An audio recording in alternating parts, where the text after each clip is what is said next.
അപ്പോൾ നമ്മുടെ പ്രേക്ഷകർ കമൻസിലൊക്കെ കമൻസ് ആയിട്ട് പറയുന്നുണ്ടായിരുന്നു, പലയിടത്തും മഴയൊന്നും ഇല്ല, മഴയൊക്കെ പോയെന്ന് തോന്നുന്നു, മഴ മറന്നു എന്നൊക്കെ തോന്നുന്നുവെന്ന്. പക്ഷേ ശക്തമായ മഴയ്ക്ക് സാധ്യതയുണ്ടെന്നാണ് കാലാവസ്ഥാ വകുപ്പിന്റെ മുന്നറിയിപ്പ് കേട്ടോ. ഇന്നത്തെ 8 ജില്ലകളിൽ ഇന്നിപ്പോൾ യെല്ലോ അലേർട്ട് ഉണ്ട്. പത്തനംതിട്ടയിലുണ്ട്, ആലപ്പുഴയിലുണ്ട്, കോട്ടയത്തുണ്ട്, എറണാകുളത്തുണ്ട്, ഇടുക്കിയിലും തൃശ്ശൂരും മലപ്പുറത്തും കോഴിക്കോടും യെല്ലോ അലേർട്ട് നിലനിൽക്കുന്നുണ്ട്. മറ്റ് ജില്ലകളിൽ മഴ മുന്നറിയിപ്പില്ല, നിലവിൽ ഗ്രീൻ അലേർട്ടാണ്. പക്ഷേ മഴ പെയ്യാനുള്ള സാധ്യത നിലനിൽക്കുന്നുണ്ട്.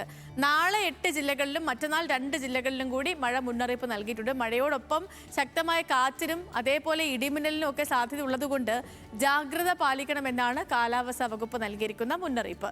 കേരളം, കർണാടക, ലക്ഷദ്വീപ് തീരങ്ങളിൽ ഇന്ന് മത്സ്യബന്ധനത്തിന് വിലക്ക് ഏർപ്പെടുത്തിയിട്ടുണ്ട്. കടലാക്രമണത്തിന് സാധ്യത ഉള്ളതുകൊണ്ട് തന്നെ മത്സ്യത്തൊഴിലാളികളും അതേപോലെ തീരദേശവാസികളും ജാഗ്രത പാലിക്കണമെന്നാണ് നിർദ്ദേശം.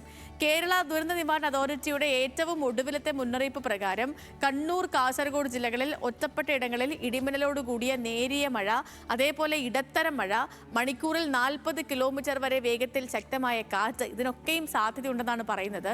നിലവിൽ ഈ ജില്ലകളിൽ യെല്ലോ അലേർട്ട് ഇല്ല എന്നുള്ളതുകൊണ്ട്.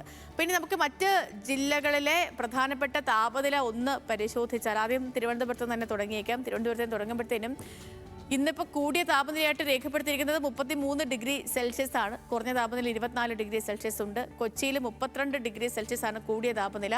കുറഞ്ഞ താപനില 25 ഡിഗ്രി സെൽഷ്യസ് ആണ്. 34 ഡിഗ്രി സെൽഷ്യസ് ആണ് കോഴിക്കോട്ടെ കൂടിയ താപനിലയായി രേഖപ്പെടുത്തിയിരിക്കുന്നത്.